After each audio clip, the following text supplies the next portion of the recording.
Dr. Joseph Shevel, Mr. Tirthankar Goyal, and friends. Good afternoon to all of you. We are here today to hear Dr. Sheval on a very important subject. Not only India, the whole world is passing through a crisis period. This pandemic has completely disrupted our normal way of life. Luckily, in India, things have now come under control. Our recovery rate has already gone more than 85%, and mortality rate has also come down to less than 1.5%. But the economic impact of pandemic on India has been really huge, and so also on other countries has been really huge. We were thinking in terms of having a double-digit growth, but on the contrary, because of the pandemic, our economy has contracted in double digit. Friends, we are here to listen to Dr. Joseph Sheval on Galilee, Israel, and COVID-19 in India. Let me first briefly outline the kind of cooperation that we are having between our two countries, Israel and India, in several fields. And in all these collaborative efforts, the role played by Galilee Institute is monumental.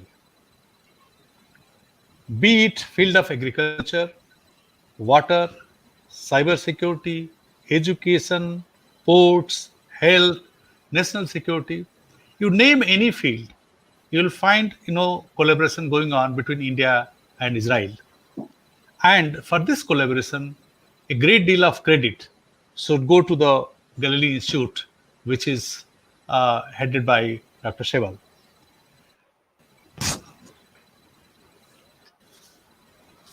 In India, we have benefited tremendously with the technology transfer, with experience sharing with our friends in Israel. And I am sure in years ahead, this cooperation is only going to get more and more strengthened. On this occasion, I would not like to speak much because we are all here gathered to listen to Dr. Joseph Sheval. But before that, let me mention to you that we have a very dynamic youngster in the form of Mr. Tirthankar Goyal, who is the CEO of Galilee International in India. Let me introduce briefly to all of you Mr. Tirthankar Goyal. He is a product of prestigious Indian Institute of Management, Bangalore, and National Institute of Technology, Kurukshetra. He has worked in a very important company called Areva in France. And while working over there, he was negotiating setting up of the first 10,000 megawatt nuclear power station in India to fill up the electricity gap in the country. He has got tremendous expertise in the field of business development, project management, localization of engineering hub, etc.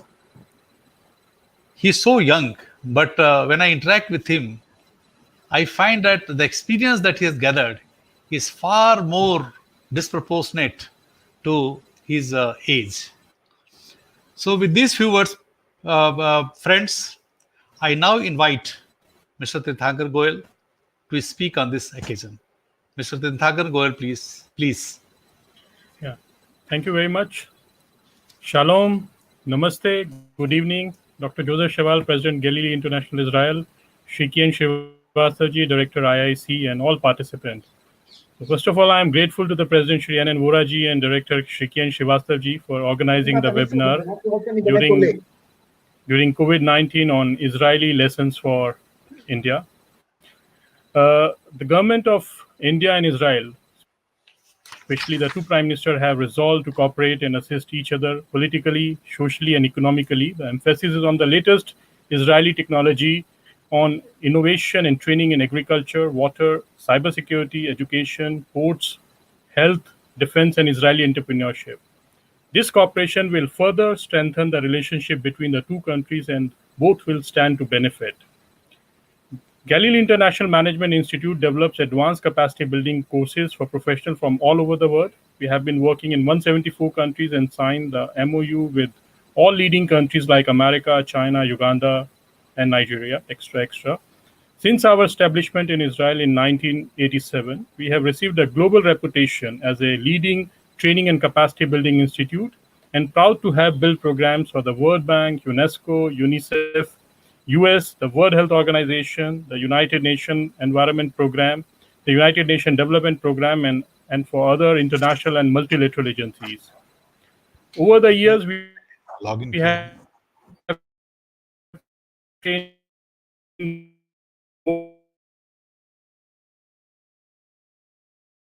more किया है. than over one Israeli program in agriculture, water, cybersecurity, higher education, defense, and port management to Indian participants with the objective of skill development leading to job creation and entrepreneurial development in India. In the past, President Galilee International Israel wrote to the Prime Minister regarding technological innovation and training in advanced capacity building and courses for professionals developed by Galilee International Israel. Following to the various meetings in the Prime Minister office, we have received a letter that Galilee International Israel is prominent and recognized globally for various capacity building programs in various domains. And there has been a follow-up on the circular in May 2019 to all chief secretaries and other relevant government departments by NITI Aayog on the advice of the Prime Minister office. In India, we have signed so far the MOU with the government of Gujarat and Punjab on water, agriculture, and cybersecurity. I would also like to share the India-Israel cooperation in the health sector amid COVID-19, and Dr. Sheval will elaborate later on the collaboration with the World Health Organization and Galilee Israel. India sent on April 2020 to Israel medical equipment and 5 tons of medicines, including hydrochloroquine, which was earlier dubbed as a game changer in the fight against coronavirus, on the special request for the supplies by the Israeli Prime Minister Benjamin Netanyahu to the Honorable Prime Minister Shri Narendra Modi ji. Following to the above, Israeli government sent the delegation in August 2020 by a special plane from Tel Aviv. The Israeli delegation also brought effective treatment, reduces exposure of healthcare workers to the virus. The 83 advanced respirators, which are otherwise still banned for export in Israel, they have also been brought here with an exceptional waiver. They conducted the trials in New Delhi on a large sample of patients for 4 different kinds of technologies that have the potential to detect COVID-19 in about 30 seconds, including a breath analyzer and a voice test. The rapid testing is being jointly developed in cooperation with the Defense Research and Development Directorate of the Israeli Ministry of Defense, Indian Defense Research and Development Organization, Council of Research and Industrial Research, and Principal Scientific Advisor India, coordinated by the Ministry of Foreign Affairs of India and Israel. These simple, non-invasive technology include a voice test that uses artificial intelligence to identify changes in the patient voice, and a breath analyzer test, which requires the patient to blow into a tube, and it detects the virus using terahertz waves. There's also a isothermal testing, which enables identification of the coronavirus in a saliva samples, and the test using polyamino acids that seeks to isolate proteins related to COVID-19. These trials were conducted on a large sample of patients in India, and if the results validate the effectiveness of the test, they would be mass manufactured in India and marketed to the world by India and Israel jointly. By combining advanced Israeli and Indian technology and India's manufacturing capacities, India and Israel can find a way to resume our lives and exist alongside the corona till a vaccine is developed. These trials are part of the multi-pronged missions visiting India from Israel to cooperate on COVID-19 research and development, further cementing the strategic relationship between the two nations. Noting that India and Israel share collaboration in every area of science and technology, friendship and trust between the two countries that has developed over the years have made the ongoing studies happen with speed and quality. With this, I end my short introduction.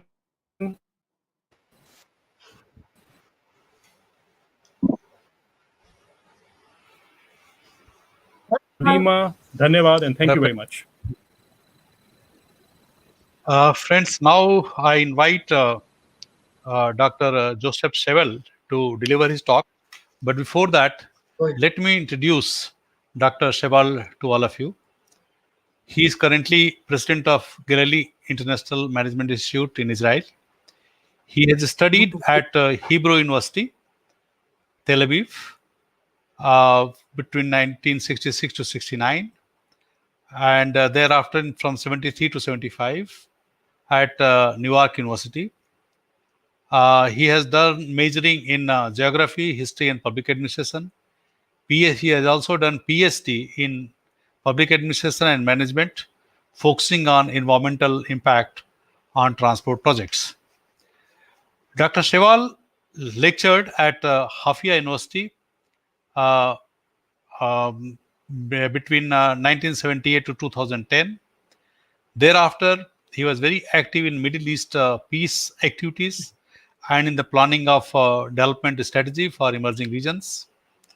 He was also a member of many networks in the Middle East seeking a solution for Palestinian and Israeli conflict, also a member of Mediterranean Peace Forum. He headed many Israeli delegations to discuss peace with Palestinian officials and leaders. In 2002, he headed the Israeli delegation to Austria for peace talks with Palestinian government officials. A member of the Senate of European Mediterranean University, he also was associate guest lecturer at Harvard University, Faculty of Divinity and Extension of a School, and also at Berkeley University, California, in the same period. He is also a member of the World Economic Forum, was appointed leader of various EU mid-campus networks of European and Mediterranean universities, a former member of Israel's Prime Minister's Committee on Social Policy, and a member of Environmental Committee of Hafia region. He was also a member of Asian University President's Forum, and he lectured at the various forums in China, Korea, Thailand, Taiwan, India, and Cambodia.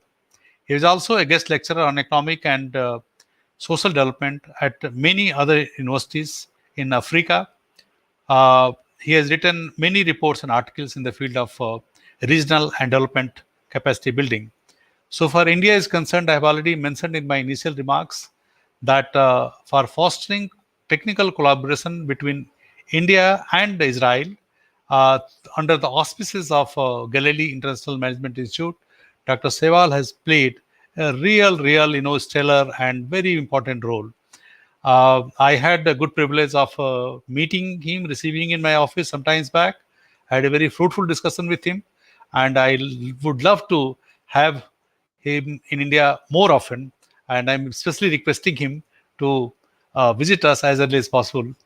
So, with these remarks, I now invite Dr. Joseph Sheval to deliver his talk on this very important topic. We are all very eagerly looking forward to listening to Dr. Sheval. Dr. Sheval, please. Thank you very much. And I remember our meeting. In fact, I think in the last 2 or 3 years, I have been to India quite few times. I think close to 7 or 8 times. Maybe you should consider giving me an honorary citizenship. Certainly. Now, can you see the presentation now? Yes. Okay. So we are an educational institute. So I just want to remind us that when we talk about COVID-19, we're talking about economic crisis, but we have to remember that we're talking about education. I want to ask, education is the most powerful weapon which you can use to change the world. And who said it? Nelson Mandela. But I checked, what did Gandhi say on education? And Gandhi said that education is the backbone of society. And it's largely responsible for its fulfillment. And by education, he said, I mean an all-around drawing of the best in child and man in body, mind, and spirit. But despite the fact that education is so important, if we look at how much every government is, or every society is investing in education, please look at this map and look at India. India is here, somewhere around 1%, even less than 1%, that you invest in education. Education is the future. And look at this. This is spending on education. This is the government spending. And this is total education expenditure out of GDP, less than 1%, less than 1%. And if you compare it to Israel, Israel is 7.3%. 7.3% of our economy is devoted to education. And this is the key. This is our future. The future is our kids. And when I visited last time in India, I think 2 years ago, I met with your Minister of Higher Education, and I showed him these figures together with Mr. Goyal, and he was astonished. Of course, he talked to us about higher education and about how to improve universities and to make better teachers and things like that. But please remember, and again, India is not investing. And I also, when I was invited by Chief Minister Modi, when he was here as Chief Minister Modi, when he was the Chief Minister of Gujarat, and he invited me to talk about education. There was in 2013 Vibrant Gujarat, and then a year later he invited me again to talk about education. And again, he promised that when he will be the Prime Minister, he will invest more in education. And here I'm sitting here is Mr. Modi, and I'm sitting here signing an agreement with the government of Gujarat then in 2000. Now I want to remind all of you that Israel is a small country here in the Middle East, and the total population of Israel is only 9 million people. 9 million people, less than Delhi, of course, less than Mumbai, and 9 million people. But still, and Israel was for many years the only country in the Middle East with no oil, no water, no other minerals, and all the Arab countries around us had oil and everything. But because we invested in education, because more than 7% is going to education, here, can you imagine? The Israeli economy is $400 billion, only 9 million people. And it's larger than all our immediate neighbors combined. And if we compare it to India, so India is 2.8 trillion, 7 times more than Israel, 7 times. But what about the population? 1.3 billion people compared to 9 million, 400. And if we take the export, and I will go back to export afterwards, so the Israeli export is more than 100 billion US dollars. This is 2019. And India is 330, only 3 times more. And we are only 9 million people. So that's why we want to share our experience, how we do it with 9 million people to 110 billion people. Now, a few words that afterwards I'll elaborate more about health and COVID. Now, also in health as expenditure of the GDP in India is about 3.53. This is 2018 figure. And in Israel is more than 7%. But what I want to show you is that in India, only 1%, 1% is public expenditure on health. Less than even the low-income countries, not to mention lower middle income, upper and high-income countries. So it's only 1%. So if we have a problem now with COVID, how to cope with COVID? No wonder when this is the public expenditure. And if we look at the map, we see that India is in the green here, which means that the International Monetary Fund anticipates that India is going to lose between 6 to 8% of its economy due to COVID-19. And if we look, how do we measure what is the health status. So we look, for example, on infant mortality. Infant mortality is one of the major indications, and in India, for every 1,000 live births, 34 infants die during their first year. And what about in Israel? It's only 3 compared to 34. And what about the life expectancy? The same. India is 69, Israel is 82. And if you look at women, it's already 84, going to 85. These are really the indicators of the strength of health. And when we enter to such a period of crisis like this COVID, these are the most important things: health and education. Health is part of education.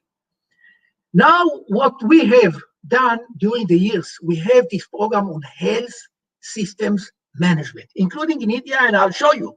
And one of the most important things is that the Israeli policy, the Israeli strategy in health is to empower the primary healthcare. Primary healthcare. We have primary healthcare. If you want the village, the doctor in the village, we have the secondary, the professional, and then we have the third year, the hospitals. Hospitals are the most expensive. So the Israeli strategy is to strengthen the primary health care. We want to prevent from patients to reach the hospitals. We want to cure, we want to provide this health cure through the primary health care. This is really the secret. And what we do, we share this experience. For example, in Vietnam, we work with Hanoi School of Public Health. There are 3 deans in Hanoi School of Public Health. The 3 of them studied at Galilee, and they are implementing primary health care. The same thing in Ghana. We signed an agreement for a new Ghanaian Israeli medical school, and the 3 clinical years they study in Ghana, but then the clinical years, they come to Israeli hospitals and they learn about this primary health care. Here, we are signing the agreement. Here, she is the Israeli ambassador, and this is our Dr. Oppenheim, the head of our medical program, and we signed the agreement. And we are doing the same thing now in Ethiopia. We signed an agreement with the Ethiopian Public Health Institute, and we'll establish a new joint Ethiopian Israeli medical school where they come here for the clinical studies to Israel. Here, West Africa, when they had these problems of Ebola, if you remember, which is similar to COVID, we were lucky that it stopped in West Africa, but we said this is Professor Manfred Green, our professor, who went there, how to cope with this crisis.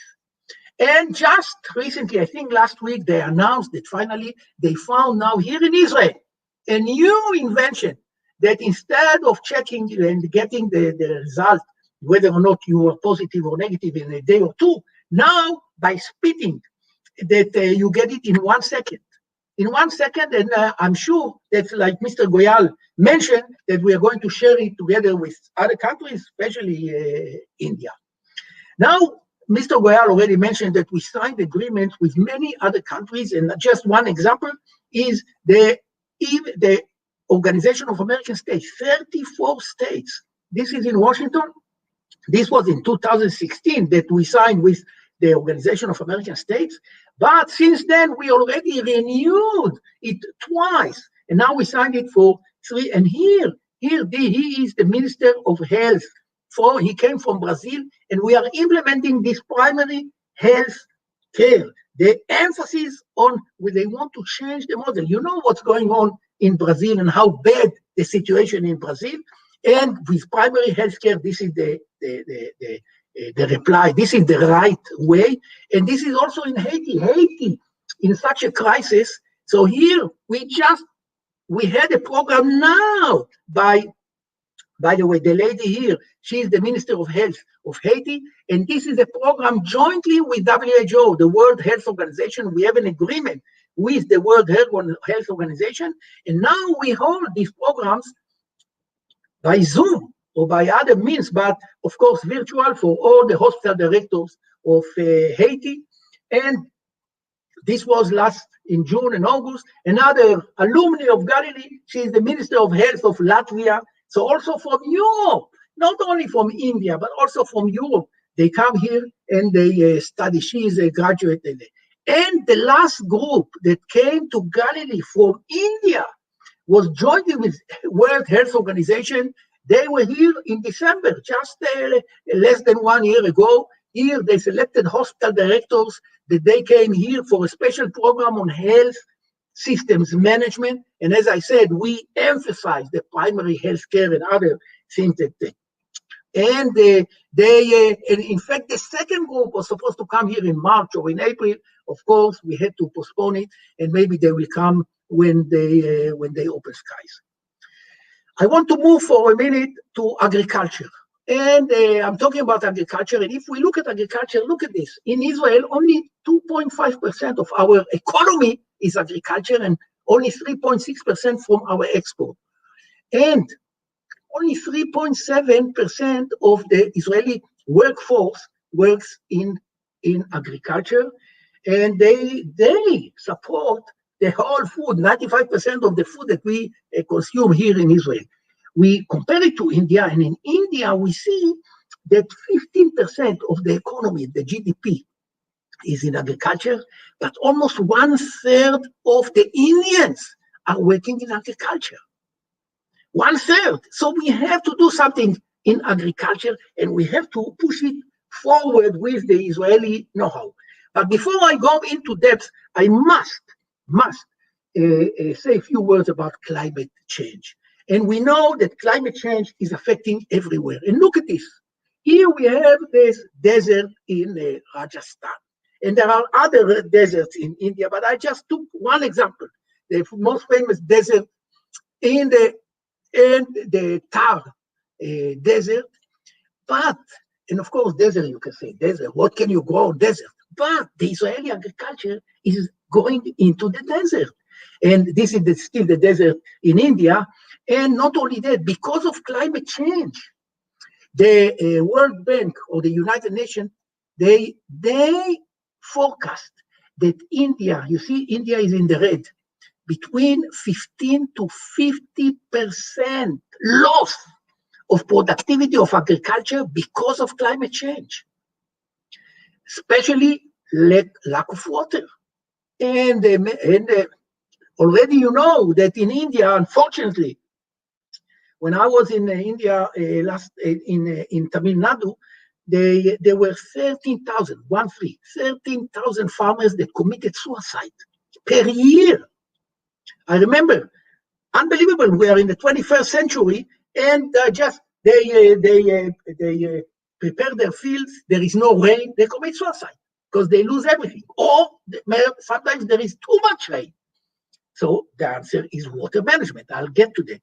In Israel, going back to because of climate change, because of the desert here, if you look at our desert, this is the desert, the south of Israel, less than 100 millimeters of rain per year. Can you imagine? Less than 100. And still, the agriculture is going into the desert. It's a very successful agriculture in the desert. And maybe the secret is reuse of water. Can you imagine? We reuse most of our water. In fact, 90% of the water that we use, we reuse. Just imagine that you flush the toilet and the water goes, you reuse it. We reuse the water to the level that it's safe to drink. But you don't want to drink water that comes from sewage, but we use it in agriculture. And here, most of the agricultural water here is going through sewage. So this is, for example, if I said Rajasthan, we can turn Rajasthan to a garden by recycling water. And on top of that, we use the dripping system. I'm sure you heard about the dripping system. The dripping system, that most of the water, as I said, comes from recycling. Look at it. Israel is #1 in the world. 87, I said 90% of the water is reused. The second one is Spain, 17%. Australia, Italy, Greece, only 5%. But because of climate change, because of this desert, if we reuse water, think about it. We have enough water. Those farmers don't have, they will stop suicide. Now look at this, palm trees. which is in the desert, very popular in the Middle East. But in the Middle East, the average is only 38 pounds of dates a year per tree. And in Israel, it's 400 pounds. 400, more than 10 times. Why? Because of this dripping system. Because with the dripping system, you can calculate. In fact, today, everything is computerized. You can measure the exact amount of water that the tree needs. The tree needs heat and water and dry climate. And look at these tomatoes in the desert. And if we grow it here, we can also grow it in Rajasthan or any other desert. Look at the grapes in the desert. Grapes in the desert, and even lemon with no seeds. Can you imagine? Lemon with no seeds, and of course, oranges. Oranges that afterward we export to Europe. A lot of oranges. It's well known, the Jaffa oranges. It's a special brand. We also develop melons in the desert, and melon and watermelon. Now, just to give you one example, we also worked in Kenya. This is it's called Turkana, one state, the biggest state in Kenya, in the north, and it's totally desert. So the government, in fact, the chief minister, the governor, here they call it the governor selected, he is alumni of Galilee, he selected 10 experts on water. They came here, we trained them, we taught them, but also we planned with them together a plan how to turn Turkana to a garden. Because there is water, and the thing is water management. And the same with the Sahara. I'm sure you heard about the Sahara, the biggest desert in the world, north of Nigeria. Here, Kano State, the biggest state in Nigeria. Here, the governor, he's the head of state, the chief minister of this state, and we signed an agreement on water management. And they send their experts, and we train them. And we did the same thing also with Punjab. Here is the chief minister of Punjab. He came to Galilee with a delegation. This is our chairman, Dr. Levy. They signed the agreement. Unfortunately, and then they sent a delegation from Punjab, from the Agricultural University, the Punjab Agricultural University. They are here at our yard, just near my office.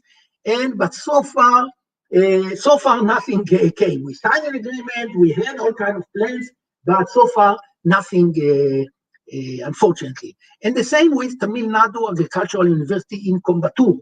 I was there together with my chairman, Dr. Levy, and we were there because the vice chancellor at that time was also alumni from Israel, and two professors, one of them is this one here.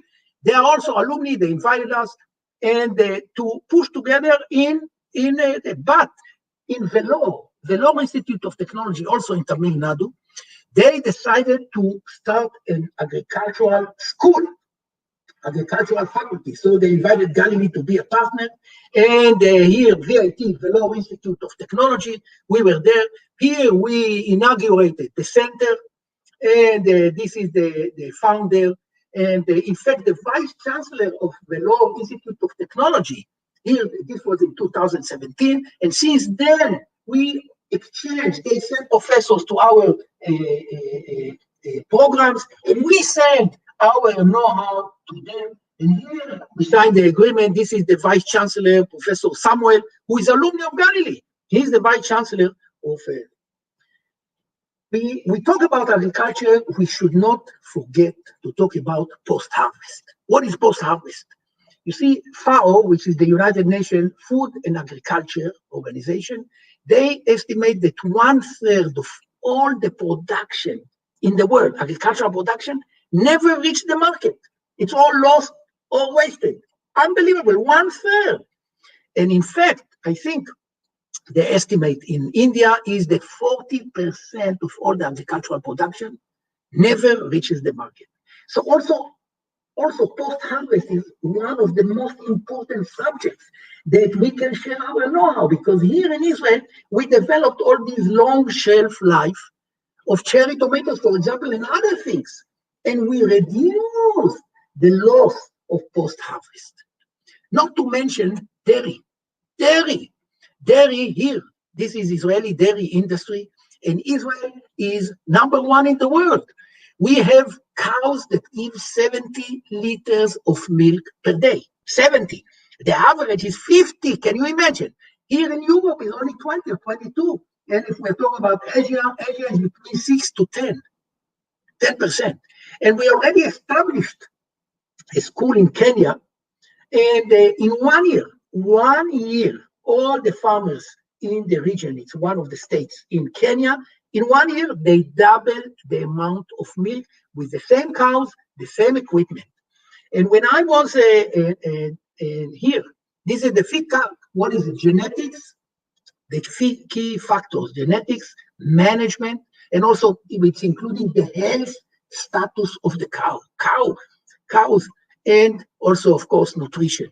And here, I was invited in Uttar Pradesh to Sam Hickinbottom University of Agriculture, and especially to establish a dairy farm in this university in Allahabad. And of course, we were there. They were so happy. They honored me with the honorary doctorate. In fact, this person, the governor of Uttar Pradesh, he is the one who gave me the honorary doctorate, and we wanted to share. In fact, Mr. Goyal also organized a meeting with the chief minister of Uttar Pradesh, and Uttar Pradesh, the biggest state in India, 200 million people, and we can easily establish dairy farms and other things. But because we started with the dairy farm, we are willing to do it. And I promise you, in 1 year, they double the. We also work with even up north, Arunachal Pradesh. Why? Because the governor of Arunachal Pradesh studied at our institute. This is Lieutenant General Sharma. So he is no longer the governor, but he was the governor. This is our chairman. This is in Delhi. I must also talk a little bit about the secret of Israel. What is the secret of Israel? How come 9 million people with all what I told you? The secret is that we invest 4.5% of our economy in R&D, research and development, more than any country in Europe or in North America or in Asia. And this is not the government, mostly the private sector. And I remember I was in Delhi, and I mentioned that Israeli managers, when the company is making a profit, they don't take all the money and put into their pocket. They invest also in the government, in the company, in improving the product. And no wonder with all this research that we have more than 12 Nobel Prize. You see here, chemistry, again, peace, of course, also literature, because of research and development. This is the most important thing. Did you know that the cell phone was developed here in Israel? Did you know that Microsoft has more than 1,000 employees? I know also in Bangalore is a very nice, very dynamic research center also. And but look at this. Most of Windows, NT, XP that we have in our computers were all here in Israel. Here, even in the NASDAQ. This is, here we have, you see, Israel, 63 companies. Israeli high-tech companies are listed on the NASDAQ in New York. Here is India with 3. I know that today, India is already 18, and Israel is 80. India is also very, very advanced when it comes to high-tech companies. But look at Intel. You know that Intel now is the biggest private employer in Israel, 8,000 employees.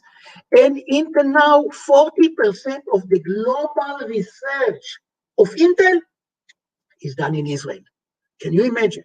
They just last year, 2019, they invested $1 billion. Even Apple never had any branch outside the US. They opened a research center in Haifa, which is nearby here in Israel. Now, you know, space, both India and Israel are members of, we are part of the 8 nations that launch satellite. But what I wanted to show you, we have 9 satellites But what I wanted to show, this is the Israeli satellite right now. But look at this. This is a real satellite, a small satellite that was developed by school kids. School kids, we are going back to education. This is a real satellite that they launched to orbit by kids. And one word about, India and Israel, I think we are the same, pretty much the same latitude. India is so big, up north, and we have the sun. And the sun, the sun provides energy for free. So here, for example, this is solar in the desert. And you see this? Here you can have the rice ready in 1 hour. No electricity. And the same now they develop into the sea. Look at this. This is solar in the sea. So the sea, we have enough space on the sea. So this is now here, if we talk about Israel, so here artificial intelligence is the most advanced now. We also have here agri-tech. You see here, this is big. The food tech is smaller, but in fintech, cyber, of course, cyber is something that India and Israel cooperate a lot. And one word about population. Look at this. Population, here is India. Here is India. India is going up.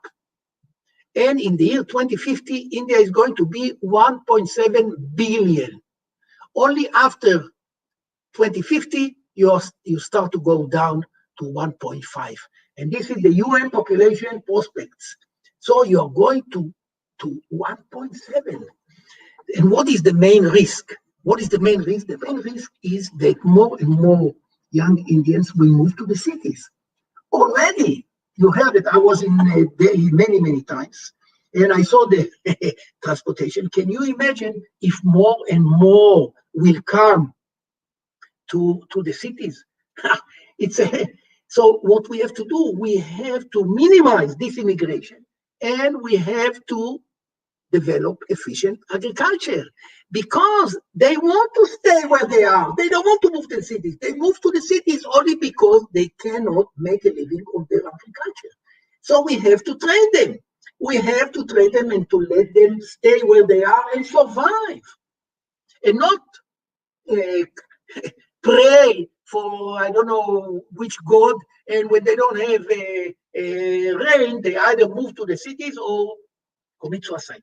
In fact, also the government of China understood that the most important thing is to let the farmers stay. So the government of China signed an agreement with us.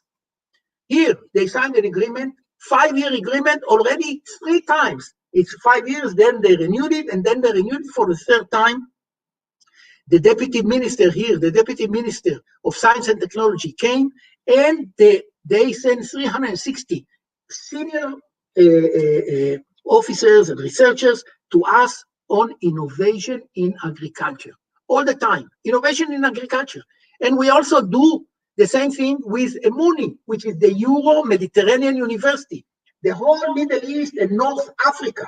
And there are 220 universities and things like that. I'm a Senate member of this university, the Israeli representative. Here are all the presidents of all the... So we have now with Europe, we have a lot of cooperation with European universities, and we can come up with European-Israeli cooperation and offer it, for example, to India. So here, for example, we have a program on civil engineering. Everything now is online, of course, because of COVID-19. Everything is online. So we have a BSc in civil engineering. We have a postgraduate diploma on computer science. We have the MA in public administration. Everything is online. Everything is in English. We have also PhD in knowledge management and PhD in diplomacy and national security. And when we offer this also to India, we offer it to everyone who wants to study. But we signed some agreements in the past. For example, here is the chief minister after Mr. Modi in Gujarat. We signed an agreement with Gujarat on agriculture, water management, but so far nothing materialized. So now we come to the government and say to the government of Gujarat, I want to talk to Mr. Goyal, that maybe they want to send their people for either civil engineering or public administration or the diploma. Here, in fact, I met then he was the Minister of Agriculture of Gujarat, but now I understand he is the Minister of Education of Gujarat. The same with Karnataka. Karnataka, the Minister of Agriculture and the Minister of Horticulture, they came to Galilee. We talked about what can we can do, but they went back to Karnataka. I know Karnataka is one of the most beautiful places, but nothing happened. And the same with Nagaland. This is the former chief minister of Nagaland. He was also here. We also cooperate, although it's not agriculture, but with VIF, a very important think tank in Delhi. They, former generals and former ambassadors, and he was the director of the VIF, and they came to Galilee. Also, we exchanged delegations, and they understand the most important thing is capacity building and education, and especially on agriculture. And here we sat together, starting from 2013, but since then we met again and again and again. And can you imagine, the World Bank said that 85% of the new jobs in the developing world, including India, is through small and medium-sized enterprises, and we call it agribusiness because it's small and medium-sized enterprises in agribusiness. And indeed, I met together with Mr. Goyal, with the Minister of Small and Medium-Sized Enterprises, and we talked about this program, and he was very much for it, but then I don't know what happened to it. Now, when Prime Minister Modi was elected for the second time, he announced that he wanted to double the agricultural production of India in his term 4 years. I think he has 2.5 years to go. And because he also understands, and we saw the population, 1.7 billion, we have to be more efficient in agriculture. So we prepared a plan how to multiply the agricultural production of India by 2023. And we selected 8 sectors. And I want to go with you the 8 sectors. What is the methodology? Methodology is that we bring here 2,000 experts per year, that they go back and they train trainers, 1 million trainers who train the farmers. So the first thing is the crop production and farm management, including irrigation, that you saw Israel is so advanced, poultry, aquaculture farming, dairy with 50 liters a day. Can you imagine? Here, the post-harvest to minimize. If you have already 40% of loss, we want to minimize it to 10%, 5%. It is possible. Agribusiness that I mentioned, small and medium-sized enterprises in agriculture, agribusiness. Fruits, can you imagine fruits with your climate? Fruits, fantastic. Also, floriculture. Now, as I said, what is the training methodology? Here, the 2,000 Indian trainers come to Galilee. Of course, now with COVID, everything is stuck. But I am optimistic that in a few months they will open the skies. They will be able to come. When they go back, they train trainers. Hopefully, 1 million trainers from every state. They will select trainers, and they got every farmer in India will get training through the Israeli experience. Now, I know there is a budget flying in, flying out. The Israeli experts, when the trainers going to India, the Israeli experts are going with them to make sure that, first of all, they are not sleeping, but also to make sure that to help them, to follow up with them.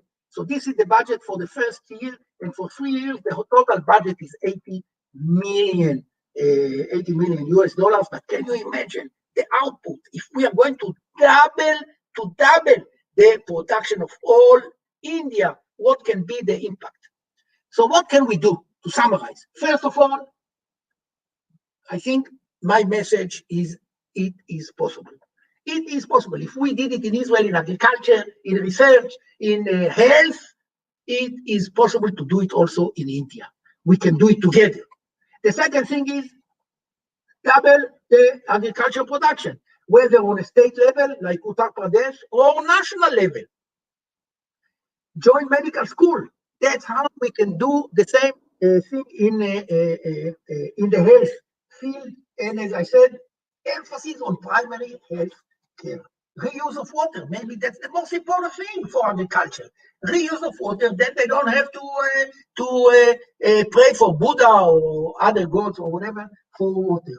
And then solar energy. Can you imagine in Israel since 1950s, from the 50s, every house in Israel must have solar energy on the roof. Without solar energy, you cannot get a permit for the house.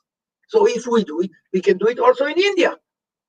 Indian professionals are welcome to our programs. We have now going on programs. Please look at our website and you will see there are all kinds of training by Zoom. And of course, young Indians are welcome to our programs, either computer science or the civil engineering in English. And thank you very much. And shalom, I should say namaste. Thank you. Thank you, Dr. Sheval, for a very, very thought-provoking and educative talk.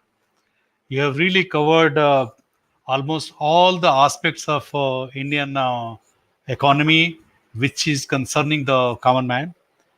You have brought out very clearly as to how health and education are going to be key to the India's development, and how we can increase our investment in those two sectors, and what all we can learn from Israeli's experience. Very beautifully you have brought out. Friends, now the floor is open for question answer. We have received quite a few questions. Let me read one by one of them, and I'll request Dr. Sheval to respond to that. Dr. Sheval, the first question which I am putting to you is from Dr. Ramesh Deka. Incidentally, he was the director of All India Institute of Medical Sciences, the most premier medical institute in Delhi. Dr. Deka, has asked how early a vaccine is likely to come in the market and its price. He's referring to medicine vaccine for COVID. I'm not a physician, but I follow the news, and it seems today, this morning, in the New York Times, in the US, the head of the health in Washington said that by the end of December, they will have the first vaccine. They will be able to immune, I think, 30 million Americans, especially those who have money. And then he said in a few months later, 50 million. Then it will take a year until it gets to India. We have to remember that we have elections coming up. And this person that talked today is working for Trump because he's working in the administration. And but this is what he said. The latest news today, this morning, was that by the end of December, we will have the vaccine. And price? And price also he wanted to know. The price. Who knows? Yeah, a few dollars. Few dollars. Not in rupee, in dollars. Okay. Now the next question is from Dr. Gajendra Singh. Just a minute, but I mentioned that now in Israel they developed this test that costs nothing, costs really in 1 rupee. You can have the test and you get the reply in seconds. And this will enable us to, let's say, in airports, for example, you get to the airport, they check 1 second, you get whether positive or negative, and you can go on to the plane. They can really save the airline industry. Okay, thank you. Now the next question is from Dr. Gajendra Singh. His question is, I am having 15 years of techno-managerial policy level work experience in health system, strengthening, including that in organizations like WHO, UNICEF. I would be happy to contribute to the post-COVID system strengthening initiatives in India and Israel. Would like to know how can I contribute? So just let him have my email. He can write to me, and then I'll share with my colleagues here, and we'll find it. Of course, we will do it. Of course. Okay. Now, the next question is from Dr. S. Burak. He says that what percentage of water is recycled and used in India? This I have to find out. But as far as I know, almost nothing. Almost Almost nothing not. because the Greece has 5% of free usage. What I'm saying, if we in Israel, we reuse 90% of our water, 90. So also in India, we can do it. It's only a matter of a decision. And it's not an investment that you cannot conduct. Part of the program that we developed, how to double the agricultural production, is also water management and irrigation. And water management, part of it is reuse of water. Why throwing all the sewage of 1.3 billion people to the ocean? We can use it for agriculture. So just, I hope that you have some government people here or people who know some people in the government. Let's do it. We know how to do it. It's not a big investment and it can really save India. Now, the next question is a somewhat philosophical question. It is by Dr. Bhagya Lakshmi. Her question is that from your presentation, one thing is very evident that Israel seems to be having everything which is desirable for the mankind. Her question is that what is the happiness quotient in Israel? You have got all the material wealth, but she would Yes, like to yes. know the happiness quotient in Israel. I have one word for her, which is education. You see, we were lucky that our first prime minister, his name was Ben Gurion. You know that Israel and India were founded pretty much the same. You were founded at 47, we were founded on 48. 48. Yes. We are pretty much the same age. But our first prime minister said that every child must go to school. And if the child is not going to school, the father is going to jail. And today we enjoy this decision that Israel is very advanced. We are the most advanced. I mean, ratio, for example, of academic degrees is number one. I feel embarrassed to say that, we are the best. No, we also have problems, political problems, and we have other problems. But the fact that we invested so much in education, in capacity building, in training, and research and development, this is the key. There's no question. And of course, I know that education sometimes is not very popular among politicians because politicians, when they invest, they want to see the results right away. They don't, because in education, when do you see the result? The next generation. And politicians, they want to see the results usually before the next election. That's right. Well said. Well said.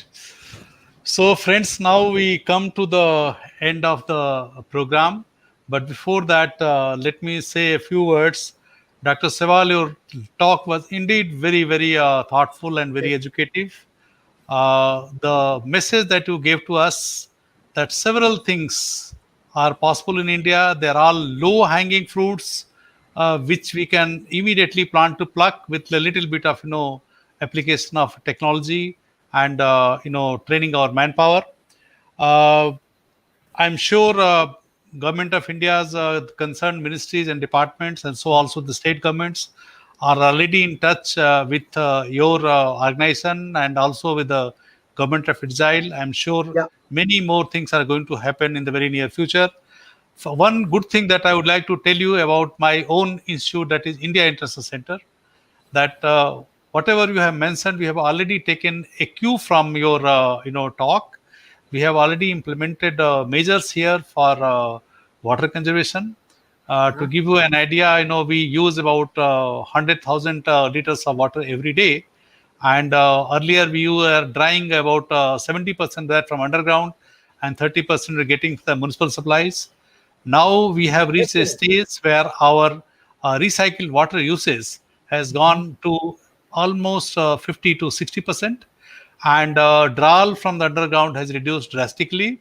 And our aim, again, using your inspiration and technology, is to see that we do not draw any water from underground, and we recycle all our waste within our campus. I'm sure when you come next to IISc, would like to show you with a lot of pride as to how we are processing our waste, and using a good advice that you had given to us when you visited us a few months back. So with these few words, once again, I thank you very, very profusely from my bottom of my heart for a beautiful talk. And I look forward for more and more collaborative partnership between your institute and Israel, with India, and with all of us. Thank you so much. Thank you. Excellent. Thank you very much, sir. Thank you very much. Thank you, Tirthankar. To you also. Thank you. Thank you, sir. Bye-bye. Bye.